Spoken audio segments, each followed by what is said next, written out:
And we are here for the Hi, everybody. It's great to see you, or I guess I'm not really seeing you at this point because I'm like not there. But you know what I mean. It's just like it's part of the old big, wonderful, happy family that we call, alternate visuals little podcast that we do from time to time. We've been here a little bit, had a little bit of time doing this, and here we are again, our wacky selves doing our wacky thing, just like always. So, while you're here, come and do the journey and kind of be like, Mr. Rogers when he like puts on his shoes and changes his sweater. He has like, did you know his grandmother makes all those sweaters for him? And that's why he wears them? Anyway, so yeah, just kind of like be part of this and have some happy trees, so to speak, except instead of happy trees it's podcasts. And we're going to talk about a little anime called Kino's Journey Clone, and how it's exactly like Kino's Journey, which is one that we've seen before. Very good walkthrough, by the way, if you've seen it. And I think that you're really going to enjoy this, except when Alternate Visuals disagrees with me, and obviously he's incorrect.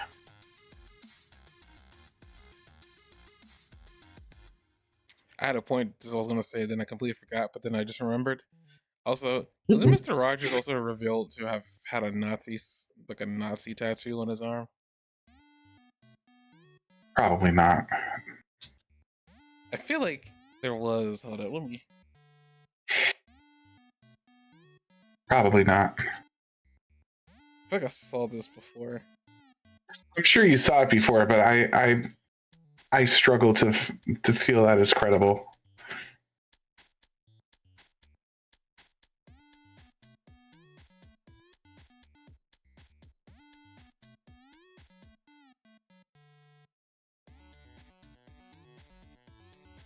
Do not wish to add credence to that. Oh, okay, so you're right to not add credence. Claims that Mr. Rogers had Nazi tattoos or was a violent individual. That last part did not know about. Different people saying he was a violent individual are completely false. Generally, people are saying he was a former Navy SEAL.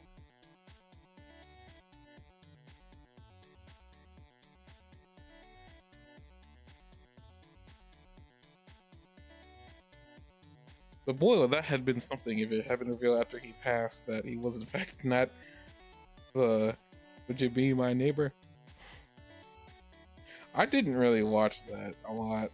Again, it was like one of those shows, and I'm not even kidding, and I feel bad when I think about it. I just found him so boring, and I don't think that was of any of his fault. I think that was just because of the way he spoke and how inviting he was, that as a kid I would probably fall asleep. And as a kid, I didn't like going to sleep. If that makes any sense. Like at any point that I could be going to sleep, I panicked. I guess not panicked, but I was like, I didn't want to be asleep. Sleeping was such a, it felt like a punishment. So at the same time, when I would watch something that he had that little, "Would you be my neighbor?" As he like, "Would you be mine?" And he had this he had a slow but really like nice cadence to the way he spoke, and he did this every episode. It just, to me, I just didn't enjoy it that much. And it was like he's got a better voice than I do. Let's just put it that way. As people have been telling me I have a good voice, I still don't buy that, but whatever. You can't have it. You can't. You're black. Obviously, you have the better voice. What does me and my skin color have to do with my voice? Black people have the best voices of any human being in the world.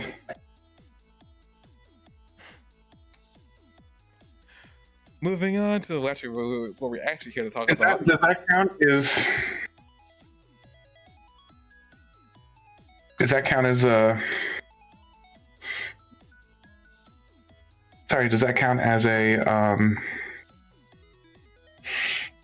racist thing? I feel like it wouldn't be. I feel like you're skirting the edge of like not racist because it's like the same point that can be made about like saying I'm not racist, I have a black friend, because like that, like But I'm saying something nice. That's also saying something nice. You can take it, you can misconstrue it as being mean, but it's just like, No, when you say I have a black friend, the implication there is that I am I now know a lot about black people because I have a black friend, and they're which implies the racist statement that they're all the same, or that I deserve credit for being a good person because I have a black friend or something like that. It's different than like if I said Ukrainian women are beautiful, that's probably not seen as racist, right? I mean, I think it depends on who you are. I wouldn't, hearing that out loud, I wouldn't go immediately to racist or whatever. Mm-hmm. I mean, it's the same thing if you say you called her a woman, and that's also could be seen as sexist. Well, not, I mean, not really. Like Some people could, calling someone a woman is sexist. depending on who you are and how far you will take, you could take an argument like that. Because some people Mm-hmm. will fight to the death over some things. Not everybody has the same viewpoint, but on everything. Clearly, because we live in a free world, I would think. But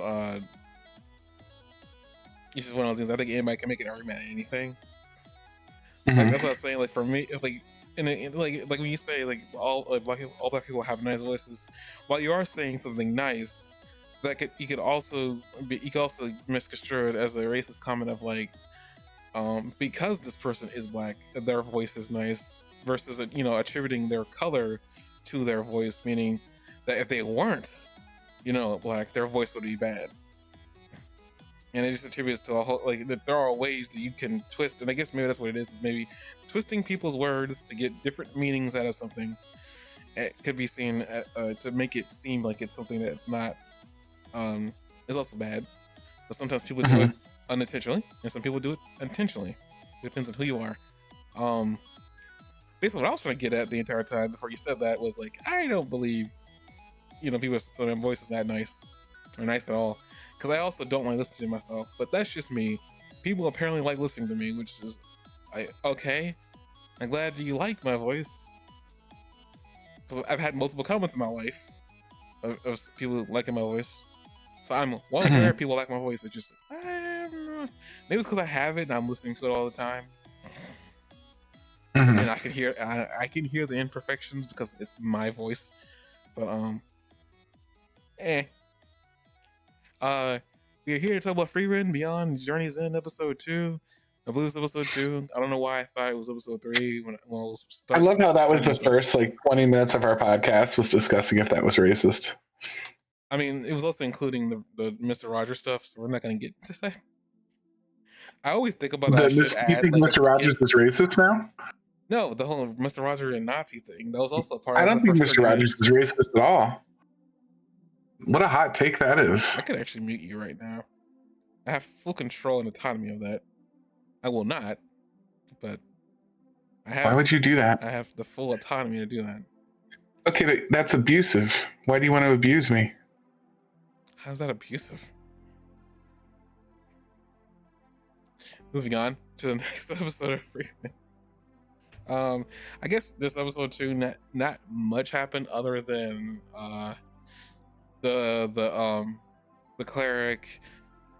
Basically, the entire episode was like us watching Frieren teaching Fern to get stronger and be able to fire off a projectile. I will say one thing I was happy about this episode was the magic circle, but now my next question is, and this could easily be what they're going to do, is they're probably not going to use magic circles for instances of everyday uses of magic like they did in this episode where Frieren made that field of lilies for the hero's statue in memorial. Basically, like that wasn't a magic circle that I remember. I think she just used magic and the flowers popped up. But like Fern, for instance, when she was powering up that laser at the very beginning of the episode that she shot into the rock, that was a magic circle. So I'm guessing that maybe they're going to use magic circles specifically only in combat. and everyday magic's just gonna not use that circle, which I guess is okay. I mean, I know the reason why they don't use circles everywhere, because that costs money because of how intricate they are. Like if you actually look at a magic circle, it's like very intricate. It's not just a giant circle they dropped on the screen. Like they spent time animating that by itself. But that's like why Hmm. it's so beautiful, and like why people love it when they get used, because like they're probably the most they're probably the next most beautiful thing about using magic in anything. But like, and I know there's anime that they said like it just costs so much money to have that come up every time they're using magic, which is why they dropped them from the next season of that show I was watching. But here they used it here in one instance, but they're not using it everywhere. So I'm guessing is like they're only gonna use it in combat if there is combat. Uh, but I just like they used it. I'm a little bit unsure like what is the one instance of a magic circle showing up mean for the rest of the animation of the show, because it looked really good. I'm not gonna say the magic looked bad. It's just like really loved it when they had that pop up. I was like, yes. But I guess another thing too, we don't really know how much magic Frieren has, because there's also this episode we saw that she was collecting some things such as like I think we're clear that it's a lot of magic. well, I mean, yeah, but in this case, we only really saw her collect something about like rust cleaning up, which was funny because Fern also spent most of this episode not understanding. I guess that's like one of the interesting parts about this episode in general is like Fern. Now that Fern learned magic to show that she can take care of herself, so that the cleric wouldn't have to be worried about her if he ended up dying before he thought she was ready, which explains why he was afraid of dying. He wasn't afraid for dying as much for his sake. He was afraid of dying leaving her alone. Mhm. And I love the little trick he kind of pulled on Frieren.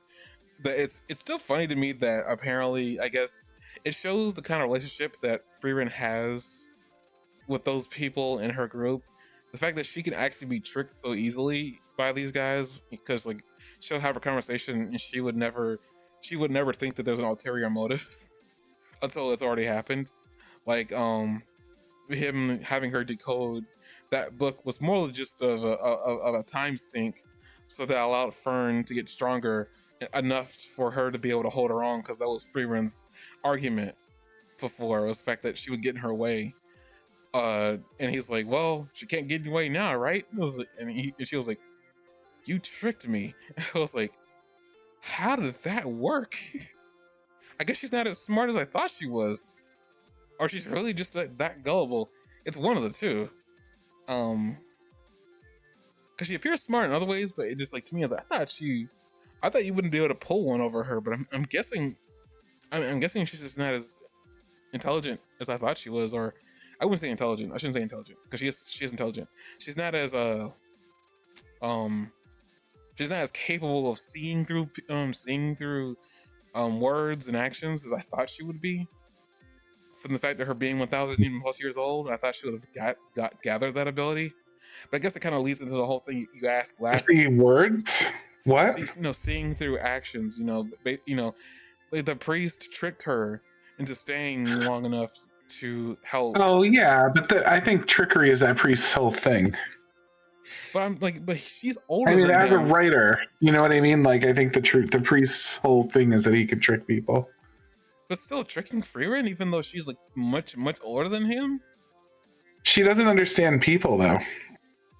Like, that's the whole thing. When she says in the end of episode 1, she's like, "I want to go learn about people." Like, people are like not something she gets right now. So it might be.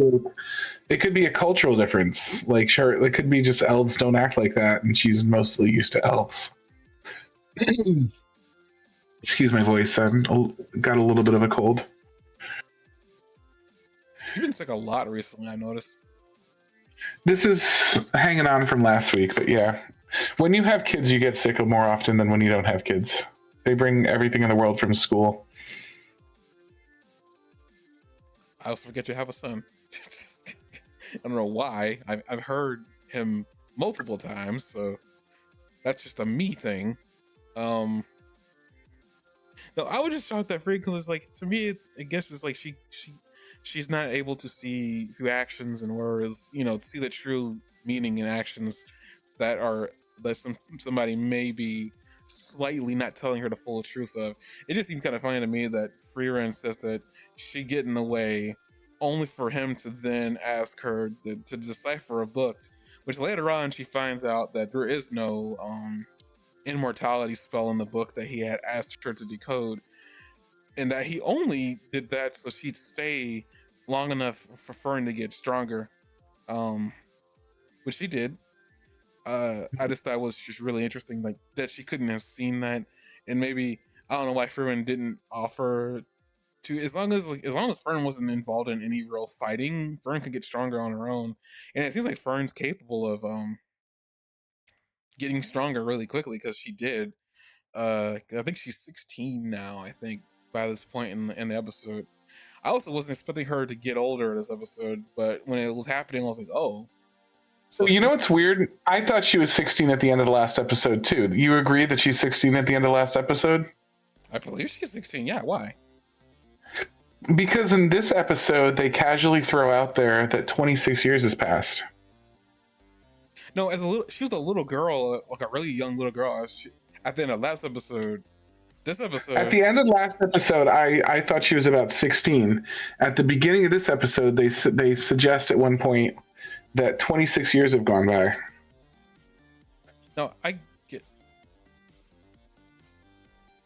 Like, you talking about when she was a really young little girl with short hair, right? Because I thought she was 8 during them. I thought she turned 16 this episode. She was 9 when she was a little girl. She was 9, and then she was 6, and then she was 16 at the beginning of episode 2. And then they have a 26 years time skip. But what throws me off about that is that would make her 42 years old, and she looks like she's like 20. So what I was curious about with that is, I mean, I could absolutely be wrong, but this is how I understood it. But if I'm not wrong, did they find something about like long life in that book? No. How do you know that for sure? Frieren said that. She said that we're probably not going to find anything, but she didn't finish researching the book, did she? No, she did. She finished it. That's what she tossed on top of him. She didn't say immortality, right? She said, like, she never found the secret to immortality, but I didn't know if she found the secret to like longer life. Was it that? I know there's a difference between being immortal and never being able to die. But I'm pretty sure I thought that's what she was searching for, was immortality, wasn't she? I know, but what I'm saying is, like, I didn't know if maybe I don't think the book made anybody immortal, but I wondered if there were. Are you gonna let me fucking finish my sentence? No, I'm just saying, but no, I didn't. I'll let you continue. Sorry, I'll shut up. I'm not saying that, like, I'm not suggesting that it gave you long, like, immortality or like life where you never get sick or something like that. But I was curious that because of that inability for me to be absolutely sure about like how her age, it made me wonder, because they did say 26 years passed, like it made me wonder if she's 42 and she looks like that, then maybe like the book gave you longer than usual life.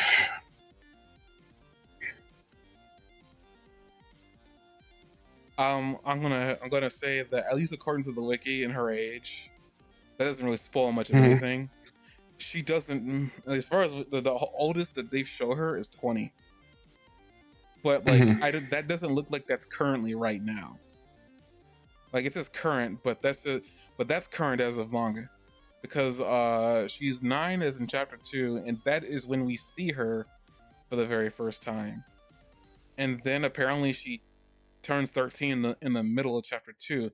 So I'm guessing she's 13 right now. Because there is a time skip that does happen. Now the 26. Jesse, because I wasn't sure I remembered it perfectly, and I asked Jessie, and she was very clear that because she said it out loud when we watched it. I watched the episode once with Jessie, and then I watched it today, and I missed the moment where they say it when I watched it today, and I didn't want to go through the whole episode to try to find it again. But when I watched it with Jessie, she said it out loud that it was 20, that they say straight up 26 years. And then when I messaged her today, I said, "How long did you say it was? How many years?" And she said 26. So she remembered it perfectly clearly. So I'm going by Jessie's memory here, which is never wrong. That she heard them specifically say 26 years past. So maybe I need to like go through the episode after all, but I was really hoping to avoid it. I'm doing that work for you right now. I know you're talking about the 26 years because they wrote it during a transition, but I didn't stop it. And it did confuse me too about how many years had passed. The only thing I could think about when they meant 26 years is they added on a certain number, meaning they gave us a number at some point in the last episode that I didn't take notice of. And they added more on top of it. So it's like not a full 26 years. I mean, it's a full 26 years, but it's not 26 in the way we're thinking about it. If that makes any sense, which it probably doesn't. I know they did a transition. I just need to figure out when did it happen like after he died? Man, Crunchyroll's like player is so freaking bad. I can never truly scan. Here we are. 26 years after the death of Himmel the hero in the Turk region located in the Central Lands. So this is 26 years after Himmel died. After Himmel died, right. A 26-year time skip from there. But she was already 16 at that point, so she's 42. No, because Himmel isn't the cleric. Oh. Himmel's the hero. The dude that they have this. The cleric is a different guy. Okay, so she's 16. Okay. Thank you. Well, according to this, I'm not sure where chapter 3 is in the. Because chapter 4 she is. Well, I can't say for certain that is not. I just don't know what this is. I'm not gonna say this out loud, but I'm just like, I'm looking. They have something written here that I don't completely understand, which is good for me. But because they say 16 and she's 16 in chapter 4. She's 9 in chapter 2. She is 13 in the middle of chapter 2, so she ages up quite a bit. She's 15 in chapter 3, and then she is 16 in chapter 4. Regardless, she doesn't really look that much different even from this image here. She's just very much taller than Frieren.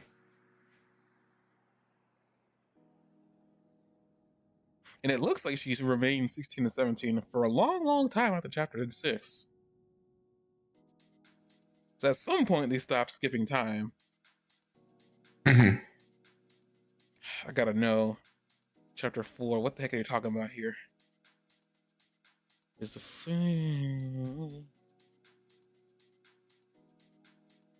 What is this?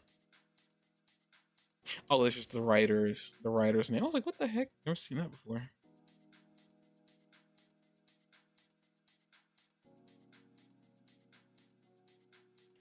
Oh. Okay, that explains it. She will be 16 next episode. Okay. But does that mean she is 13 right now? Is my question. Okay, did she age up in episode 1? Am I forgetting that? A little bit, I think, yeah. Several years go by in the first one, I believe. Maybe I'm wrong. I mean, I believe you. I don't remember. I actually don't remember.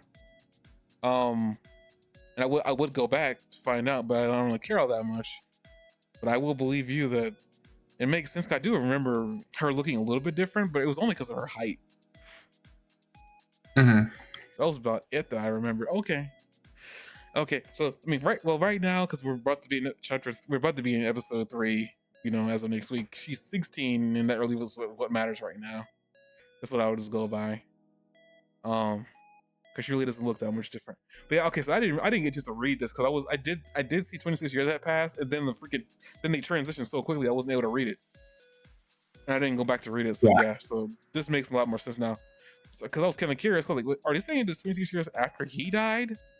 Because I was also confused by that. Because I was like, wait, how much older is she right now? That doesn't make any sense. But okay, that makes a lot more sense now. So they appeared in the town where they have Himmel's statue 26 years after the fact, after he died. Okay. But what was I saying? Frick.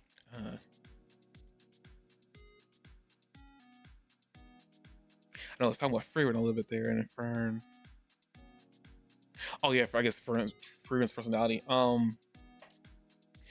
I find it interesting the relationship that after the cleric does pass on, and he's able to live, thinking that Fern's cape is able to stay safe, which is his main concern.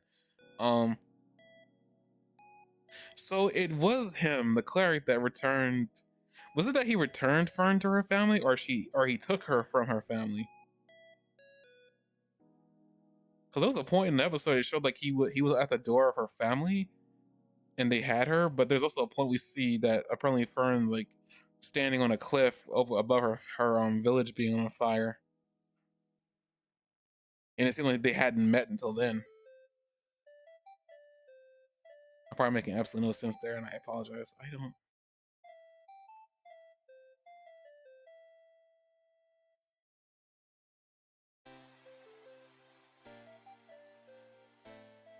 At like 5:21, we see that Fern is with the old man.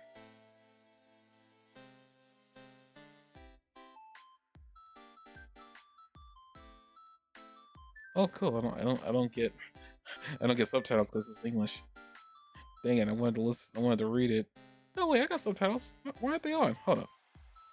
Oh, here. I was 6 feet below.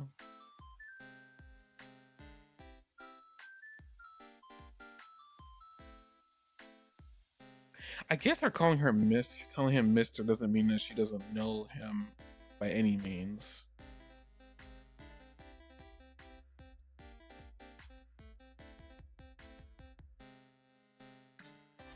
I do kind of find it interesting that the cleric dude, the priest, he took Fern on to take care of her because apparently the hero made that much of a profound like difference in his life.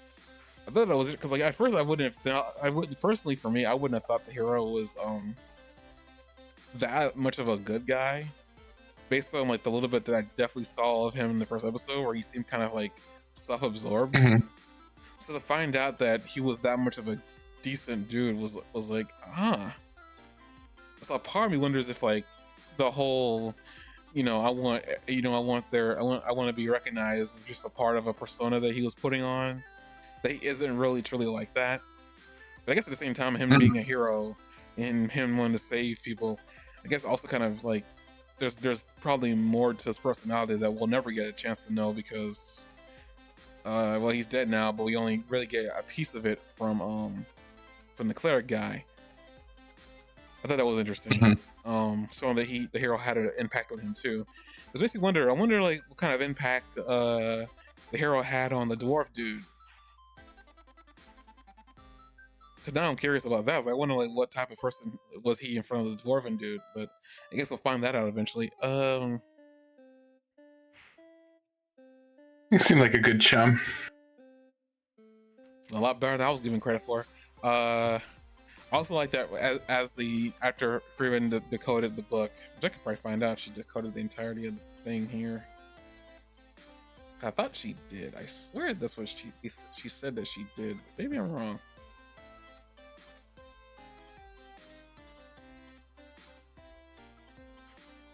Wait a minute. Yeah, here at like 6:11, there's a priest dude with a cane at the door that looks like the guy that we were following, and it looks like he's there to pick up Fern, I guess. My major question was like, did he come there to this place to pick her up? Like, is there some like negotiated time for him to take her or something? So you see her father, you see her mother, and then we see Fern herself. Oh, and the cleric dude's name is Hyder. I guess I should have remembered his name. just as bad as you are. Really won't matter now that he's no longer part of the main cast anymore. The guy is passed on. He's dead. Um, Dead, definitely deceased, bleeding demised. man, Fern really takes on her mother's appearance. Like, good lord.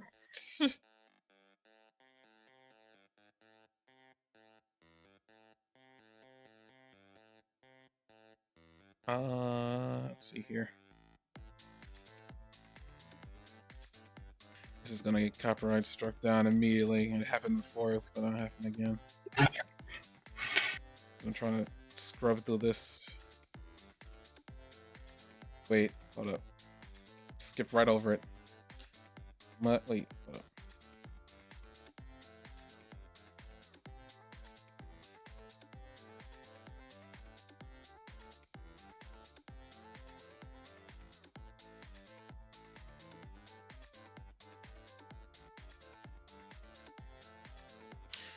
See, there weren't any spells for bringing back the dead or granting immortality, is what she said.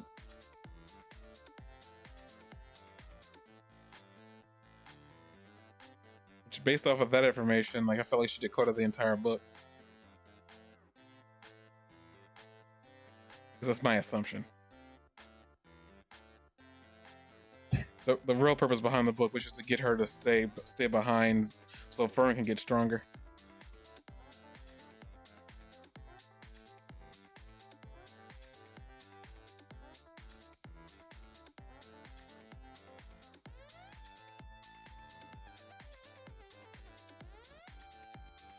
What did he give her as payment for decrypting the grimoire? That was one of the questions on my list, actually. I'm very curious what the payment was. He says, oh, it's right in that box. And she's never like, oh, no, none needed or anything. I'm trying to see if, did we see her get thing from him? Nope, we just skip right to Fern because that's really what matters. All right. I completely forgot about the the gift or whatever she was. Maybe we'll see what she gets at some point later on. I also want to point out a little small detail. It's when Fern is in the kitchen, like cutting vegetables and fruit and whatnot.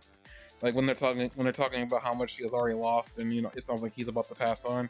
You see Fern like raise one of her arms up near her face, almost like she's crying.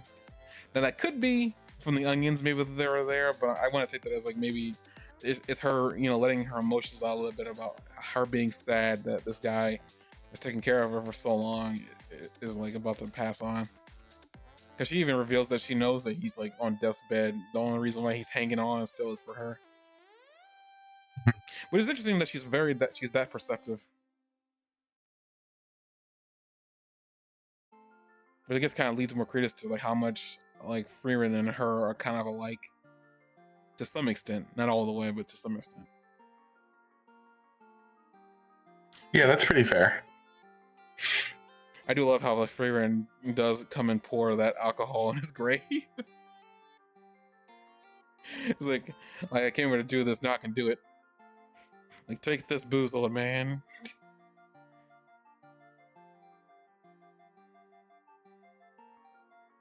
Let's see. That's that.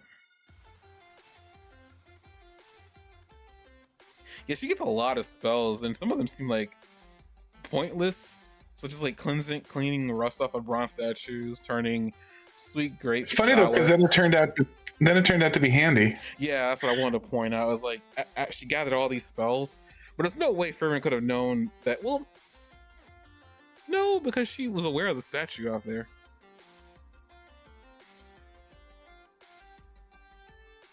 But there's no way she could have known that she would run into these spells as she's journeying around, right? Like, there's no way she would have known. Maybe there is. I have no idea. Why would she? I'm sorry. What? She would know that she needed. No, there's no way she would run. She doesn't care if she. Go on. She doesn't care if she needs them. She just wants to collect it. I mean, yeah, but at the same time, there's no way she would have known that she like would run into these spells, and then it's like I know she would, and then she knows the statue's out there, so it makes me wonder if was she heading towards the statue, or was the statue just out there in her way, and she knew that it was out there, and she wanted to go and see it. But But yeah, she got. Oh, I see. No, she was there looking for a spell. The way I understood it, she was there looking for a spell component or for something, and the old lady said, "You can do me if, I can do it in exchange for a favor, but I don't know if you're going to want to do it." And then she shows him the statue, and then it just happens to be of Heimel. When she sees it, she goes, "Oh, this is of Heimel. I'm definitely going to help you." And then she kind of gets caught up in the whole thing. That's how I understood it. Okay, that makes more sense. I forgot about the flora Yeah. thing. There's the old herbalist that like she talks to that shows her the statue, and then she's like, "Wait a minute, that's of Heimel." No, I'm looking at it right now. I completely forgot about they led her here to begin with. Mm-hmm. It's funny how Frieren says like the statue was a pain in the butt because like he shouldn't have taken it in the first place because it was so ordinary, which I guess also kind of shows that she held him in high regard to call a statue that he commissioned of himself to be called normal. Like I do like how we get like little bits of information about how she felt about him. Kind of sucks that she kind of reveals some of this like after he's done, but I guess like I mean, what can she do? We also learned that apparently Frieren can just conjure flowers, but she can't conjure flowers she's never seen before, which seems like like unnecessary. That's the limitation to her quirk.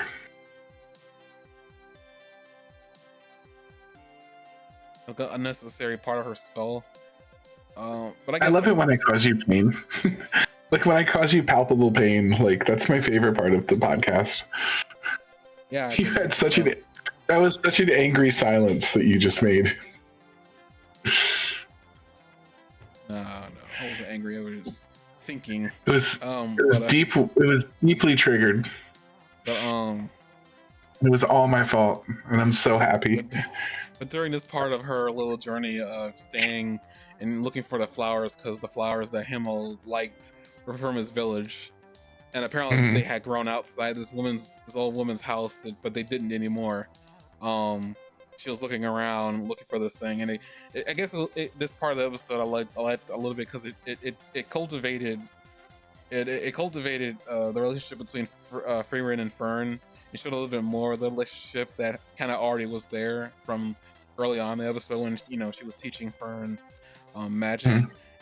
I love that, like, she was concerned that Frieren is so powerful, she could be saving villages and stuff like that, but she's concerned with one flower for an old teammate, and she was like she was telling it to the old woman, and the old woman said, she sees things. I just figured out. I'm sorry to cut you off.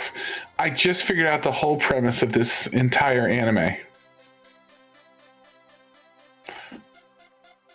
I don't know how you could off of 2 episodes. Somebody was sitting at home and they said, what if an elf whose life is measured in thousands and thousands of years had an elf version of ADHD?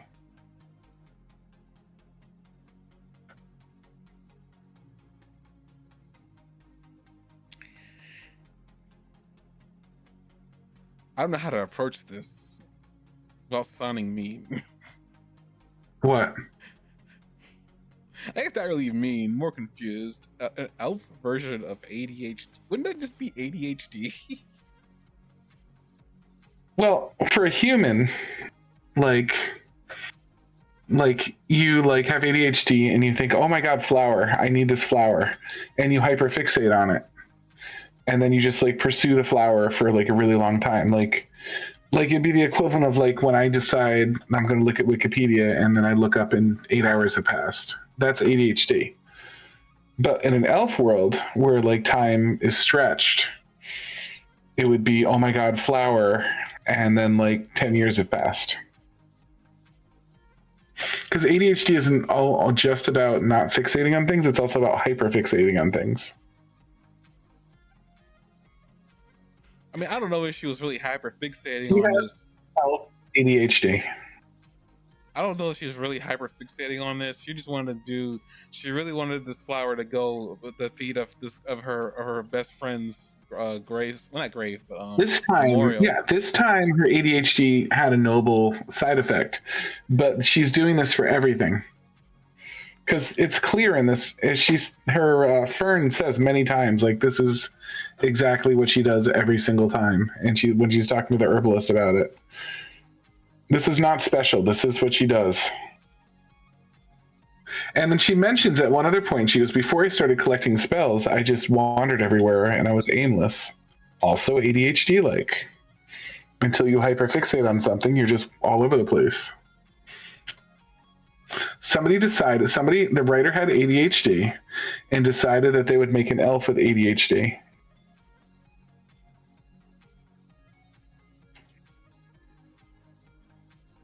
I would say it's really hard. It'd be really hard to make a manga if you have hyper, if you have the inability to focus on or you focus on something too much. I feel like you wouldn't make a manga. You probably stuck People on one can do page. hard things. People can do hard things. But this anime is written like someone with ADHD too, in that it's like the person's all over the place, right? Like we have a character that's like in 50,000 different places. We started with a whole adventure, and then the writer like dropped the whole adventure and killed everybody and like started a new story. This is just the projection of their ADHD.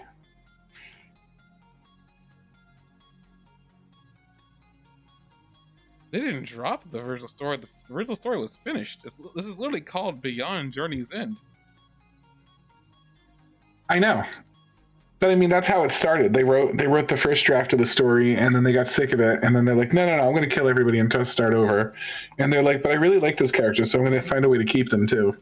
And then they kept them, and like through revisions, I can look back as someone that's done a lot of writing. I can look back and see the artifact of the original revisions here, and this is how it worked. It's exactly how it worked, actually.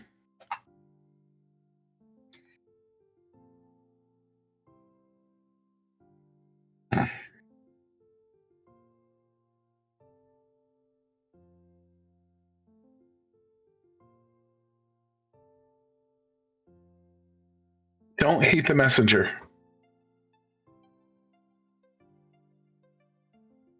I'm just looking into the Arthur.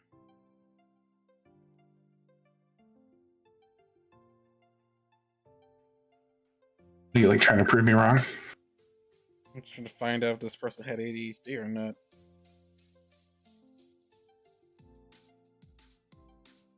They're going on hiatus for the manga because they have health issues, but that doesn't really mean much of anything. Maybe it's like fatal case of ADHD. ADHD doesn't kill you. I'm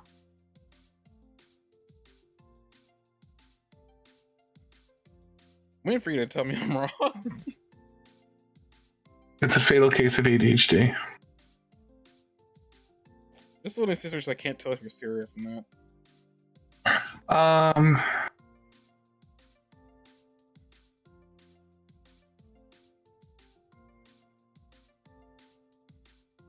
I am not serious, I guess, but it's at the same time it somehow makes a lot of sense to me.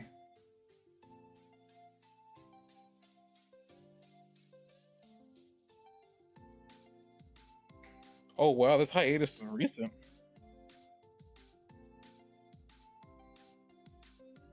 It's actually going on indefinite hiatus. The manga is because of health issues, like literally. Uh-oh. Is she okay? Or yeah.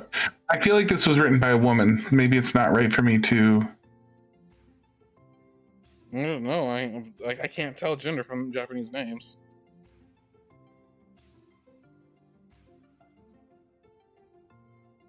I sometimes think that it's a woman, but sometimes it turns out to be a dude.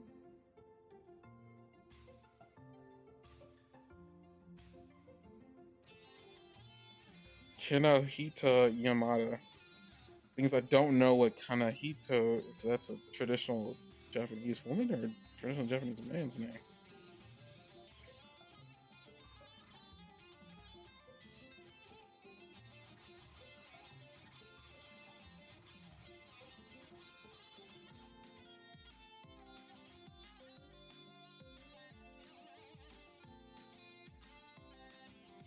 It'd be strange if this was like and I'm not saying it can't happen. It just typically women don't write for male manga.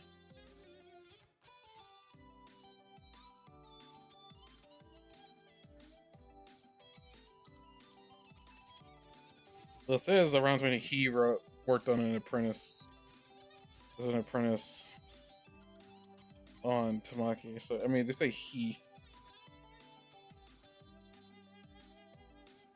He wrote again. He began.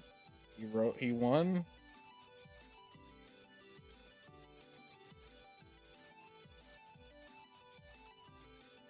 What the heck is Funeral of Frieren?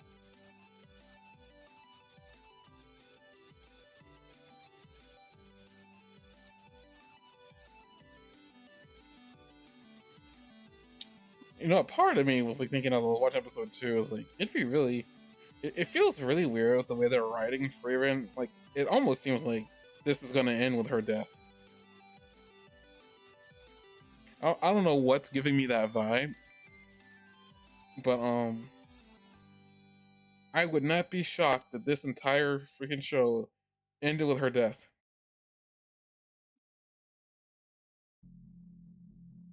Because if like we get to the dwarf and the dwarf dies, then everybody on her team from originally died, and she's the only one still living.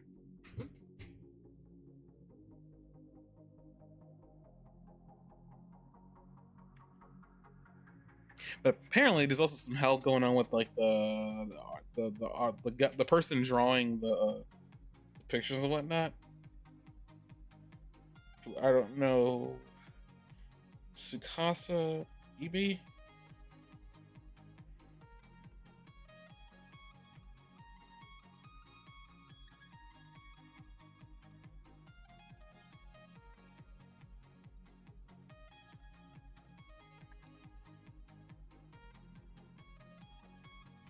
So they believe that it's believed that the writer of Frieren's male. Okay. It's believed, but they're like they don't know. We'll probably never know because if they're using a pseudonym for their name, which sometimes will. But again, that's a full like name, and I can't tell gender from that name. Sometimes I can, and sometimes I can't. This is one of those cases that like I'm looking at it and I can't figure anything out. But apparently, Frieren's a shonen. Apparently, I can't really tell based on the first two episodes, so we'll see. And why the name shonen matters because shonen is male boy, young boy manga. And again, I say that I don't think it's common that women write for male manga. Not that it can't happen. It's just I don't think it happens a lot, if at all. Yeah. Same thing with manga directed at young girls. I think guys can write for that. I don't think it's common, but I think it can happen. But this being shonen really catches me off guard because it doesn't seem all that shonen-y.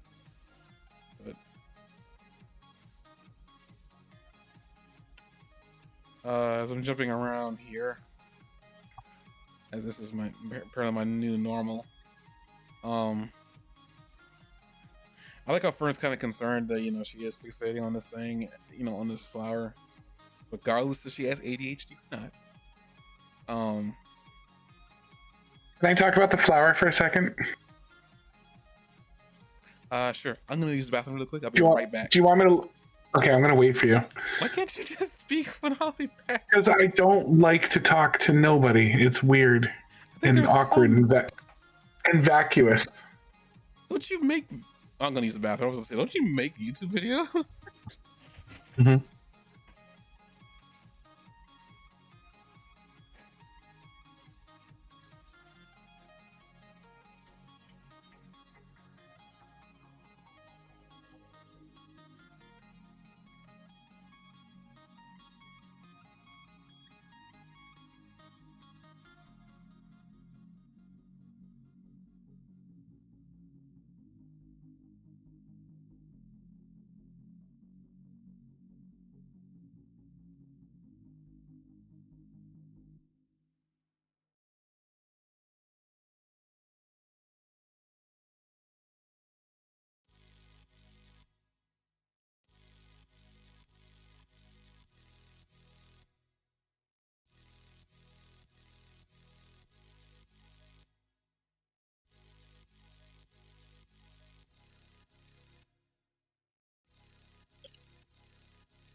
All right. Oh, it is still on. Okay. Hello? Hello. I also want to give you a chance first to finish what you were saying, but I do have something to say about the flowers. I was gonna move on from the flower. That's why I stopped. Oh, so not in the second Kino's journey, not in the new one, but in the original Kino's journey. This is just strange to me how similar this is to Kino's journey in a lot of ways. The more I watch it, Jessie also thought was similar to Kino's journey. When she watched it, she said it without me ever saying a word. But I wonder if they're like slightly inspired by it or if it was one of their influences or something. But in Kino's journey, there is a character. No, first of all, there's Kino herself. In Kino's journey, Kino, her name is. Hang on a second, please.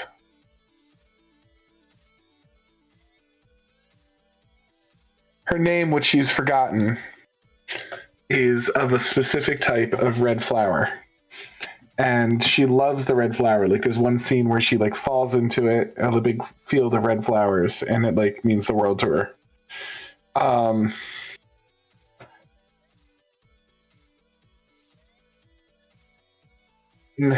There's another character in the Colosseum episodes, which you watched in the original Colosseum episodes, I believe. This female character that is the daughter of the queen that the king killed, and she wants to win the part. She wants to win the tournament so that she can make a law, and the law that she wants to make is that once a year on her mother's birthday, everybody puts out white flowers to honor her mother. And white flowers and red flowers are both two really strong story points in the original Kino's journey. And here we have like early on in episode 2, we have a very important story point. And the red flowers was introduced in Kino's journey in episode 1.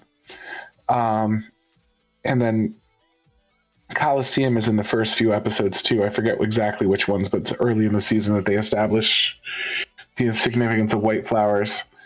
And then here in Frieren, we have blue flowers being very significant to commemorate someone's death, just like the white flowers in the early episodes of Kino's journey.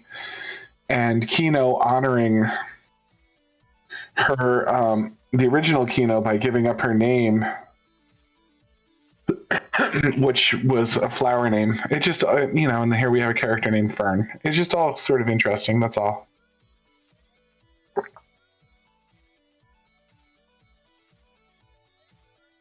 Oh, was that all you had to say? That's all I had to say specifically about blue flowers. Yeah. What I wanted to actually kind of touch base on a little bit is and it's a conjunction with the blue flower, all that. What I like is you brought up the Kino, not Kino, shoot, damn it, Frieren. You brought up when Frieren was saying that she had been wandering around and then she just kind of picked up magic and she kind of cultivated from that. It's not that she liked it; it was just someone told her that that he liked her magic, and I just find it interesting that Himmel was responsible for Frieren, continuously to collect magic, and that indirectly Himmel kind of like inspired the cleric. I think it's Heinrich, or not Heinrich. Jeez, I forgot his name already.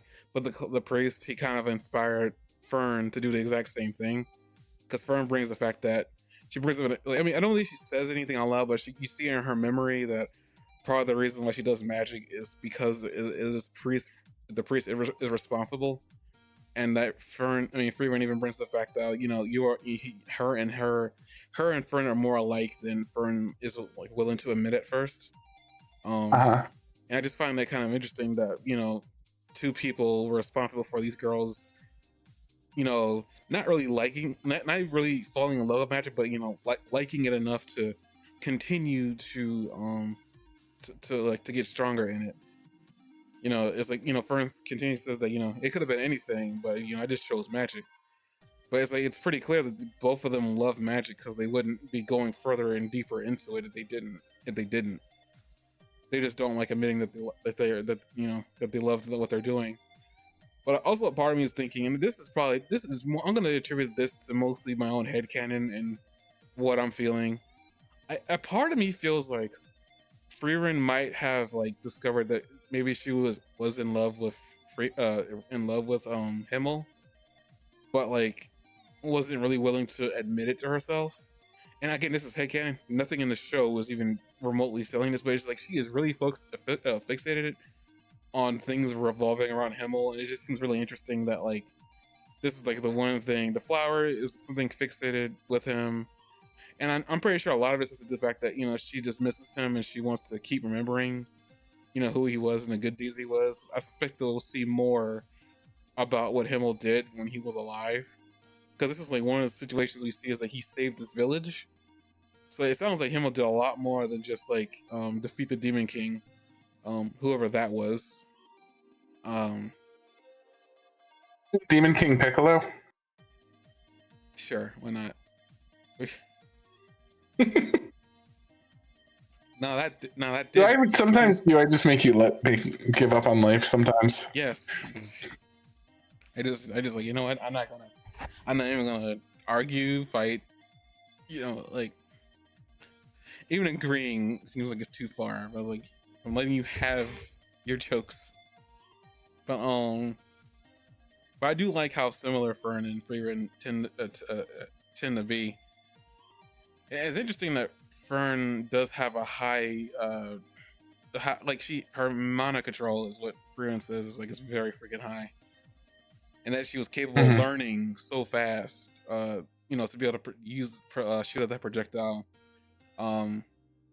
magic blast, which I guess also with the way she taught her makes it seem like that Frieren also had a hard time mastering magic projectiles. I'm guessing with the way she kind of like explained what Fern was doing wrong, but also explain what Fern had going for her in that regard. I probably believes that Frieren wanted to take Fern on, but because of the whole high volatility of young mages not being able to make it to the end, she did not want to have her get killed. But it seems like she doesn't think she's that much of a what's the word I'm looking for? Why is the English language failing me? That much of a hindrance to her journey. But she also brings the fact, when Fern brings that, she's concerned, she's focused on this task, and then Frieren says like, I have to be careful that because my time that I spend is not my own anymore. And I was like, that is right. She spent a lot of time by herself, and now she's got somebody that is depending on her. I just thought that was kind of cool. Like, it seems like Frieren is growing as a person slowly. I can't wait to see what adventures these two have later on, considering they're both really powerful mages. Trying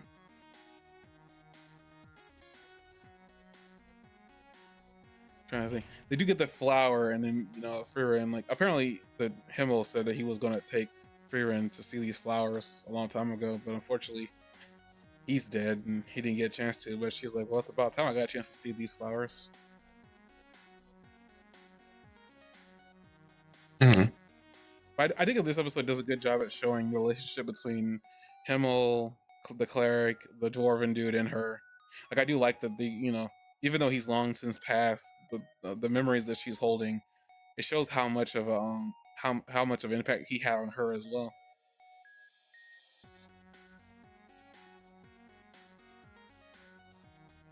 And I do like that. I was also thinking after she put the flowers down at the statue, like after she's long since passed, and so is Fern, one of those flowers are gonna still be there, all blue and surrounding that statue. We're gonna have another situation like 100 years from now. It's gonna be vines all over it again, because people forgot about it and whatnot. I had a feeling, my interpretation of that was that she did something so that it will never be bad again. Because why would she straight up say, "Oh, now it'll never be bad again"? Oh, did you see that? Yeah. Oh, okay.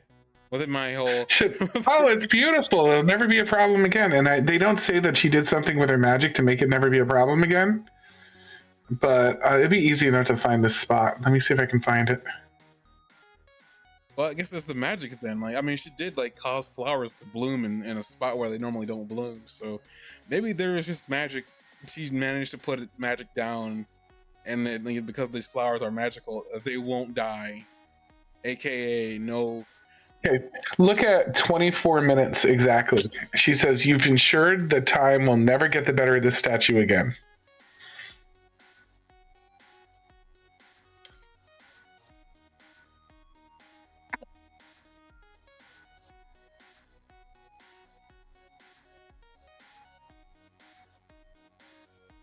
Uh, 24.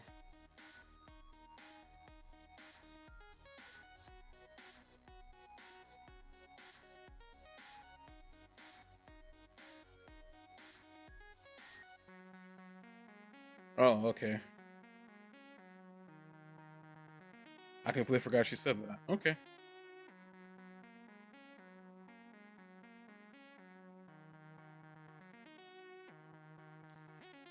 I guess those flowers, because she, created them. Maybe they don't just stay there forever, because it is a small spot in the forest. It's possible those flowers are going to be there forever. I guess for as long as her mana will allow it. So the foliage and everything, when vines and stuff like that grow, they typically look for things going in the air. I'm guessing maybe that won't happen now. It's a really pretty shot of like the orange trees and the blue flowers. That's a really nice image. Hmm. Yeah, okay, I missed that. Okay, I learned something new. You learn something new every day. Reading Rainbow. Jeez. I think that's the end of the episode, right? Yeah, that's the end of the episode.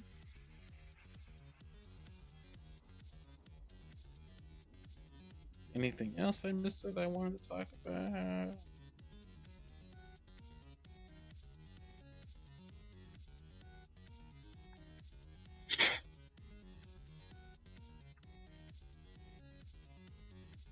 I guess it was a nice like solid hole that like Fern put into that rock that she was trying to hit. That Yeah, solid they just hole. kind of they kind of show it. Like we don't even get to see the moment it happens or how she reacted. They're just like, "Oh yeah, and that happened," and then they had tea. It was like a nice hole that he put in there. I was like, geez. Also, it looks like Fern is not taller than Frieren. I thought she was. Weird.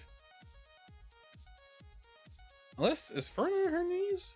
This in the cemetery? I do not know.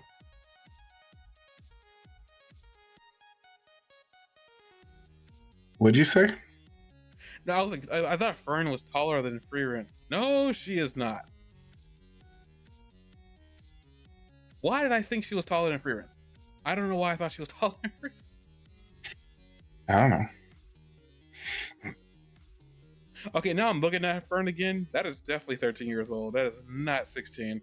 I don't know where I got 16 from.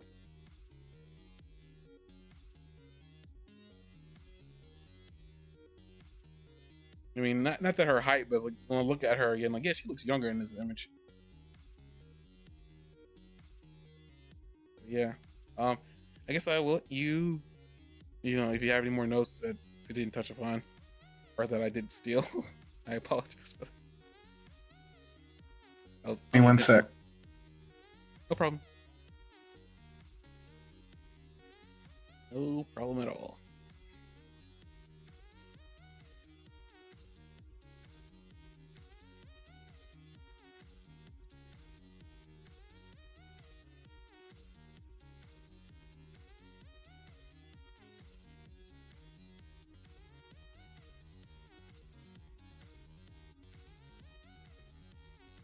Okay, hang on.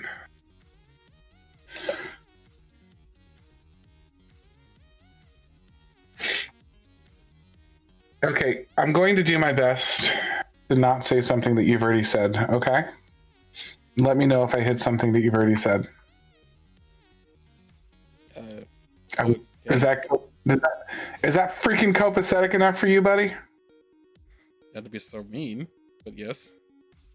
It is copacetic. We find ourselves in a copacetic place. Yes, we find ourselves in a copacetic place. Sweet, hella sweet. Okay. At 3 minutes, I commented that they seem to spend a lot of time in the show documenting how often the characters bathe and or hang out in water.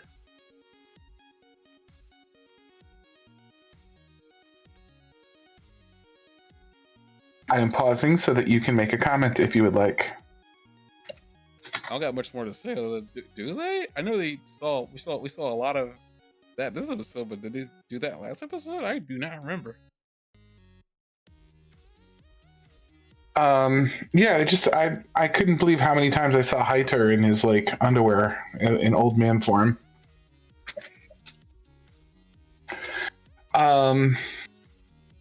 At 4 minutes and 8 seconds, when she's talking and she's like, and he's like, oh, so she's not gonna. It doesn't seem like she's going to make it in time, huh? Then and then he's like abruptly passes out. I wondered if he'd been like holding himself up on the will, on thinking like if he was fueling himself on the idea that he was going to be able to like pull together is. I'm not phrasing this very well. I got the impression that maybe he passed out because he lost hope that she was going to become a wizard in time, and that he was like holding himself up on will, thinking that like as long as I'm alive, like she has a chance to become a wizard. And when Frieren said, "I don't think it's going to happen," and then he was like, "Oh, really?" And then he like his facial expression changes a little bit, and then before she can even finish the next sentence, he's on the ground. It made me wonder if the hope that she was like going to be able to become a wizard with Frieren like was what was keeping him alive, and then when that happened, he collapsed.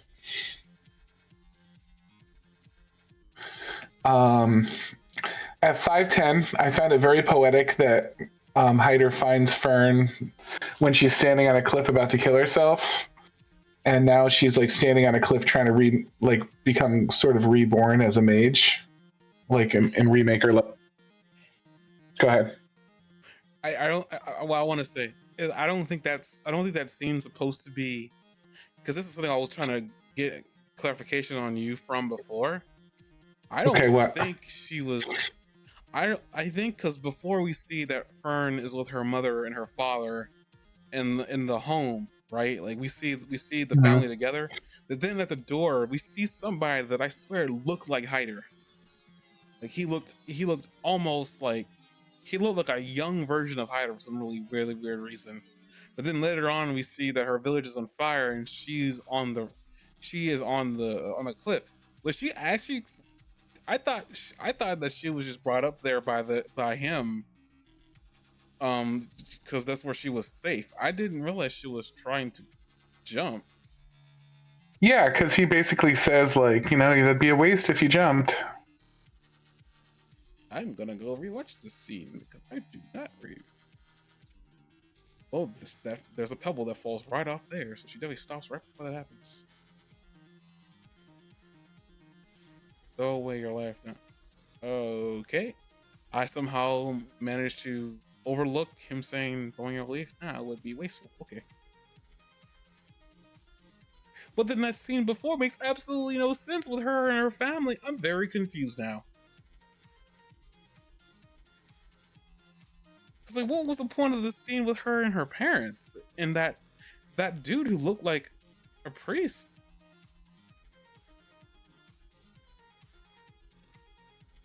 I didn't imagine that scene because it's in here. Wait.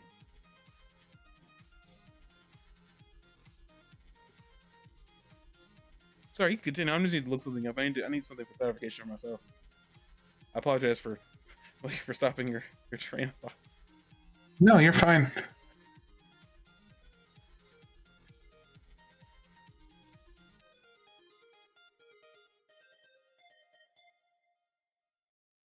Wait, where is it? What the frick?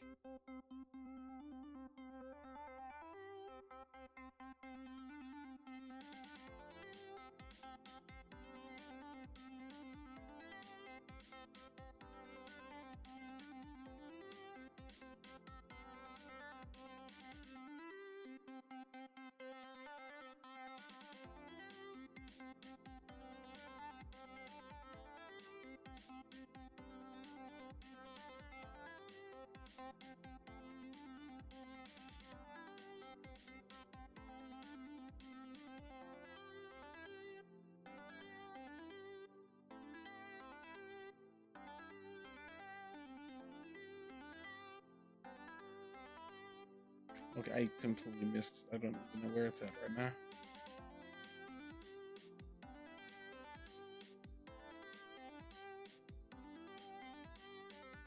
She's got the locket of her parents there.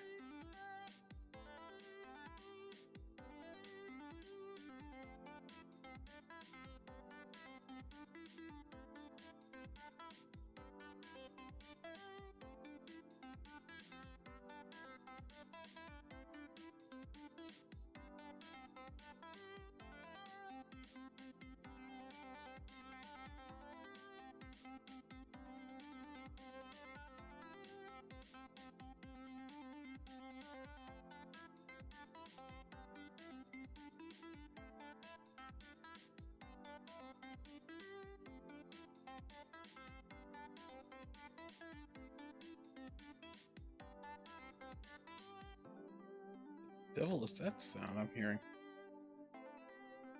I don't know. What sound are you hearing?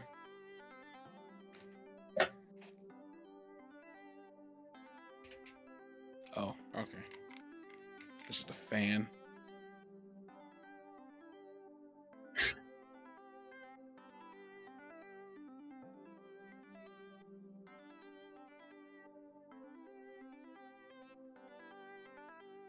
I'm your biggest fan.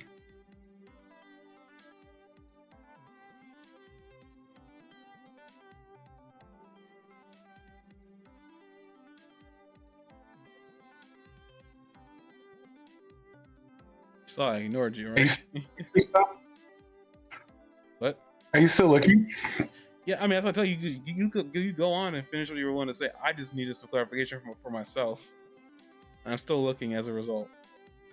I'm still listening.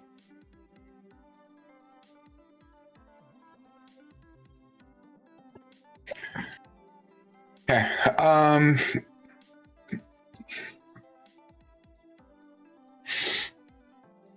I was trying to give you time to catch up. I thought Hyder was really clever for tricking her into doing what he wanted originally. The spellbook was just a way to keep her around to train Fern. I wondered the same thing at 8:55 about the payment for the grimoire. Jesse and I have decided that we will, from this day forward, call squirrels seed rats. And that is a much better name for squirrels than squirrel. So that's what we're going to be doing for the rest of our lives. At 13:50, I noticed that Frieren always seems to start out gruff and uncaring, and then comes around to being much softer in the end. Like when she said the girl was on her way to being a wizard, but it was going to take years, and she didn't think she was a wizard now. And then, not very long after that, she's like, you know what, she is a wizard.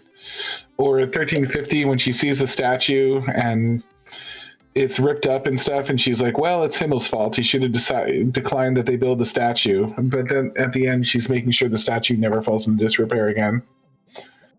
At 16 minutes and 63 seconds, that must be a typo. Probably I was a typo because I was really excited because I saw Elvish Feet Fetish activated. You get to see her feet, which is pretty amazing. I screen grabbed the crap out of that. At 17:12, this is kind of just a little detail I noticed, a cool little Easter egg. But you know when she's laying in that field of clover? Or maybe you don't remember that. Do you remember that? I can't say I do. There's a scene in 17 minutes and 12 seconds where she's laying on her back in a field of clover looking up at the sky. And they do like a fairly close up of her face, not 100%, but a fairly close up of her face. And you can see the clover that she's laying in. She's like the field of clover that you can see her laying in it. If you look closely to the left of her face, there's a 4-leaf clover in there. They drew one 4-leaf clover in all the clover. I paused to look for it, and I was like, oh, they did do one. That's neat. At 1754, Fern comes up to the herbalist and puts down a cup of tea. And it made me wonder, did Fern magically make the tea, or did she normally make the tea? Because we knew they had mentioned earlier that she had a spell that makes tea.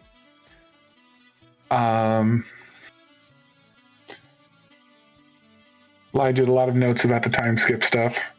I liked it 2105 watching Hytel and the dwarf guy frolicking in the flowers. I thought that was pretty cute.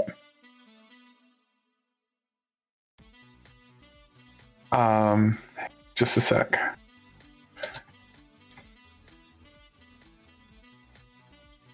So this is a little subtle detail. When he puts the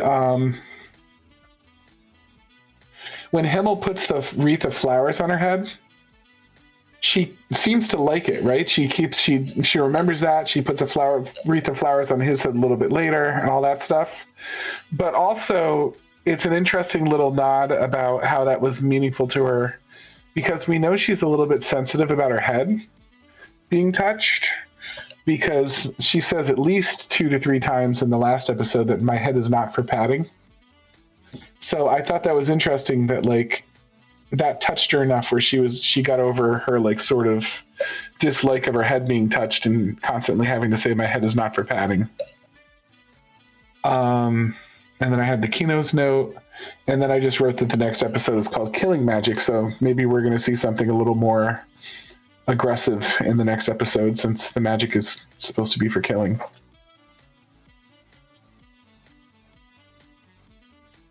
I guess we will, man. I'm gonna be looking out for magic circles to see if they're using them, or that was just a false thing on my part. Like, man, it shouldn't matter, but at the same time, like, I just like the idea of them using him, because like you don't use them a lot. I cannot find this scene of her and her parents. I feel like I didn't imagine that though, but based on my inability to find it, I must have imagined it. Which is very upsetting for me, because I can't believe I imagined the scene in the anime, and it. So anybody watching this, listening to this podcast right now, I just want to let you know that when we're not doing the podcast, all Alternate Visuals talks about is how he does hallucinogenic drugs. So if I sound not surprised at all that he is not being able to find this scene and that he thinks he's imagining it, it's because I know how many drugs he does. I found it at 6:12. You see Fern with her parents. Then this dude over here, who I guess looking at him now, I guess he isn't Hyder, but just I don't know. He looks. It's like it looks like a less detailed version of him. It looks like he's wearing his Archbishop outfit in this image. But it's like, he is. I thought that was like a slightly younger version of him. But then that means Fern isn't 9 in this memory, I'm guessing? But my thing is, like, what's the point of this? If she's probably like 4 or 5 or something, and then she's 9. And, oh yeah, they're her parents. That's cool. But what's the point? And then she becomes 16. Yeah, but what's the point of this?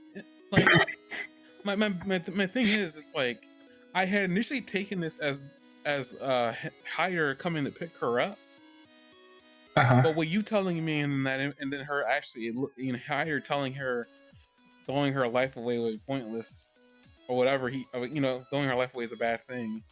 I initially took this as him coming to pick her up, and then she over the cliff is just looking at her village burning and how she misses her parents. But in reality, she was going to kill herself, and he stopped her.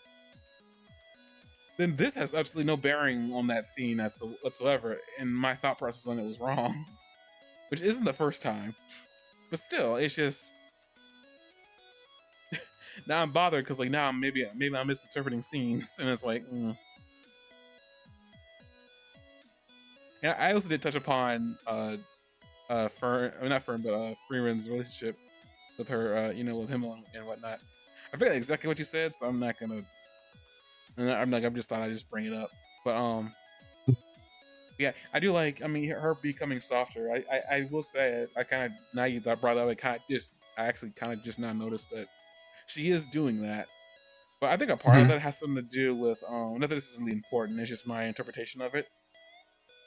It might have something to do with the fact that when she's like when she's first getting involved in something, she doesn't have an emotional attachment towards it, but only after spending some time with it and her getting to know it better or whatever she's doing or getting more involved in it does she soften, as you say. Because one interesting moment of her softening, which she does in the first episode too, is it's only as her friend is dying or approaching death does she actually start crying. um or like in Himmel's case, she didn't cry after he was dead. She cried as his body was being put into the earth. It's Right. She almost got a little softer. She was hard about it at first and not crying, and then it just sort of hit her. She got softened up a little. I mean, I I'm guess you could agreeing call it with her. softening. It just like for me, it's just I guess like it's just interesting that how it doesn't hit her. It's a consistent thing of like maybe it's a lot more than her not realizing how human life is affected by age or whatever like that. Maybe there's something more because again, we don't know Frieren's backstory. We don't know where she's coming from or where she's been. So there's a lot of that could easily have been done. Could have been in her 1,000 years of living. Um, but it's interesting. I even like how the old lady, like when she talks about Frieren when Fern is concerned, she talks of Frieren as she is like, I mean, which is true, as if Frieren is much older than her, and that the old lady is kind of talking about herself as if she's like a little girl compared to Frieren, which again is true because of how old she is. But I thought that's I thought that was interesting how she encouraged Fern to tell Frieren how she was feeling, and then Fern took that to heart and actually spoke to Frieren about it. And Mhm. again, the whole Frieren kind of softening up thing and again when she says that she's got to be more aware of like the time that she is spending isn't just her own anymore. What I thought was a Mhm. cool little nod to the whole fact that she can't keep looking at time the same way because Fern is human and Fern will die, and it's possible Fern might die before she does, but she realizes that time is precious, or she's starting to realize that. Yeah, I think that's definitely the character arc that I'm seeing shaping up right now is that she's beginning to become more quote unquote human. But I really do like Fern. I can't wait to see what they do more with these two characters. Like, I will say, coming into Frieren, I'm liking it more and more. And I could definitely see that if I had actually watched this before this podcast, I would have already been done with it. Mhm. I wouldn't have stopped watching it. That's basically how much I like it so far. Now my opinion could change, but I like what I see so far. That's basically what I'm saying. I'm only 2 episodes in, and it's really grabbed me. Unlike most shows that take 3 episodes or 4 episodes, depending what they are, to grab me. Like this show's done a good job so far at like catching my interest much earlier than some shows would. Mhm. I'm glad. I'm enjoying it so far. Jessie's not as into it. She thinks it's a little too slow for her taste. I feel like based off what I saw in the wiki about Fern's age and how long it is before she turns 18, they're Mhm. gonna stop time skipping, and maybe it gets a lot more. That's not that it's not coherent. It gets more, I guess, fluid. I guess is a better way to put it. Once they reach a certain age for her, because as far as I can tell, at least with age on Frieren's page, it stays at 1,000. So I'm guessing it's like, uh, it's possible that two elves in this world don't age. Like when they reach a certain age, that they stop aging as fast. Possibly, Mhm. considering how much younger Frieren looks. Like, she looks like she could be the same age as Fern, but she's not. But I can see how this would be not interesting to everybody. I just kind of happened to, I kind of heard through the grapevine that this show was just really good, and I happened to see some scenes that I couldn't place, and it was mostly during very climactic points in the show. Again, I don't know where some of those are. I completely forgot about them, so like I don't know where and when. But again, I'm looking forward to it. Realizing I'm probably gonna be misinterpreting a lot of scenes from here on out. It's gonna be really funny. Like, I'm gonna be mad when I find out I misinterpreted it, but it'll be funny when it comes up, I guess. We're at 11:22. Not got much more to say. Did you get all your notes? Yeah, that was everybody for me. Okay. Yeah, so the next episode is called Killing Magic. I also find it interesting that Fern is the thumbnail. So that's gonna be interesting. I will say, how many episodes does this show have? I thought I saw it was 28, but I want to make sure that I got the right number.